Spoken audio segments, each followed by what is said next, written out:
ఇప్పుడు చంద్రబాబు నాయుడుని చూస్తే తెలంగాణ ముఖ్యమంత్రి రేవంత్ రెడ్డికి ఆమ్ర వంటకపోయే కోపం వస్తుందట.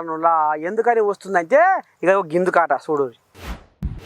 అరే చంద్రబాబు నాయుడు రేవంత్ రెడ్డికి నిద్ర పట్టకుండా చేస్తుండగా గురువును మించిన శిష్యుడైతుండు అని ఈ నోట ఆ నోట పోకుతుంటే మరి ఇది జీర్ణించుకోలేకపోయింది ఆయన చంద్రబాబు నాయుడు అన్న మాట మాత్రం నిలబెట్టుకున్నట్టుగా పింఛన్ల పండుగ నేను గెలిచినాక మీకు ఇంటికే వచ్చి మీకు 4,000 పింఛన్ ఇస్తాను ఏమంటున్నారో ఆ మాట నిలబెట్టుకున్నట్ట చంద్రబాబు నాయుడు.